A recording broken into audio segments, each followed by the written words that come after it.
Okay, and another economic news that is important to understand is that Trump just announced that the chair of the Council of Economic Advisors, Stephen Miran, will fill a key Fed post that will also help Trump in his quest to show that he is this ultimate job creator. Okay, now it's interesting. It's a couple of interesting things about Stephen Miran. He's currently the chair of the Council of Economic Advisors.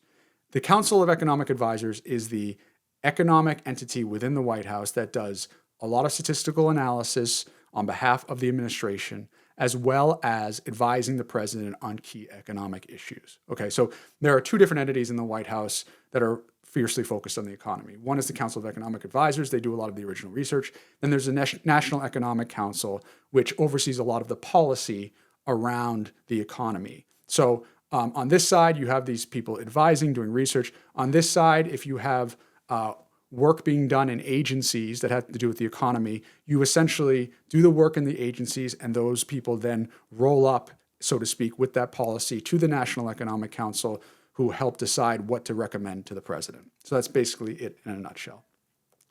I think it's important to point out, though, like no one knows anything about the Fed.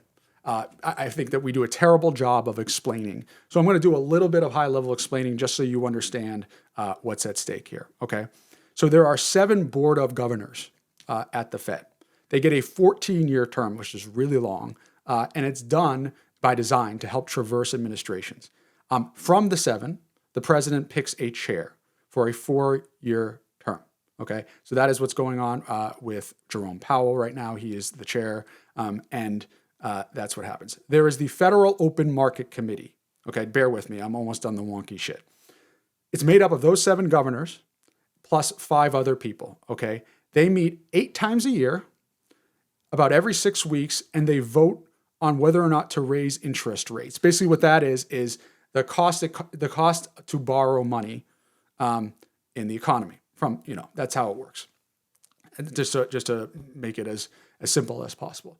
Their goal is 2% inflation year over year. That's what they're trying to do, okay? They look at economic indicators. The jobs report from the Bureau of Labor Statistics is one of them, to try to decide whether or not they should lower or increase interest rates. Now, Donald Trump wants lower interest rates. Why? Because when you lower interest rates, people can borrow money cheaper, and therefore they're spending on more shit, okay? So because it's not as beneficial to just leave it in a bank account to gather interest when the interest rates are low, right? And Donald Trump wants boom. He wants people spending money. He wants people out there. The risk of doing that is you get inflation if you're not careful, okay? And that's why the Fed is being so careful. And by the way, that's why they're independent, is because you want to make sure that these are informed decisions based on indicators versus based on the whim of a president who just wants to see people spending more money, okay? So that's part of the reason why the president's so stressed out about the Bureau of Labor Statistics, because he wants to get interest rates lower. There is a indicator for inflation that is tracked by the Department of Commerce that is one of the central things that the Fed looks at. And over the course of the last few months, that number, that again, their goal is 2%, is now upwards of 2.8%. Okay, so there's a lot of concern about raising interest rates because of that, as well as the fact that Trump's tariffs and his ridiculous strategy is causing so much strife in the economy, causing markets to go up and down, prices to go up. Objectively speaking, prices are higher than they were last year by 2.8%, right? That by many indicators. There are other indicators that also show that. So there's right to be concerned here.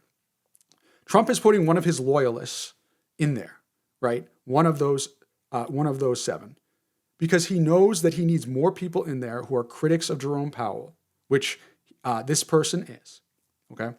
And that person is going to pressure Jerome Powell more and more to try to change interest rates. So Trump is trying to remake the Fed in his image. Now, I'll be fair to say that it is the right of the president to appoint whoever he or she wants. But this is just another campaign for the president to try to get a decision that should be apolitical to be political. And you are seeing him continuously demean Fed Chair Powell, right? You saw it when he visited the Fed and he tried to claim that it was more expensive to renovate than it actually was, right? In the tweet for Dr. McIntyre, he's calling for the firing of the Fed. he's not doing it. I think he realizes the impact of that. But he fires the BLS commissioner anyway because he knows that fewer people understand what that means. We need to continue to pay attention to this. Again, this is Trump rebuilding the entire MAGA government in his image. It's also important to point out that Stephen Miran studied at Harvard under Martin Feldstein. Okay, so this notion that Stephen Miran is that Harvard is some kind of like liberal bastion and that only Democrats go there is ridiculous. But that is the facts. This is a loyalist to President Trump. You bet in the meetings that he will be in with Chair Powell, he will be vocal about lowering interest rates, even when the numbers don't say so. And so these are things that we all need to look out for. All right, we're going to take a break. Please subscribe to The David Pakman Show and also subscribe to The People's Cabinet if you like what you're hearing, and we'll be right back.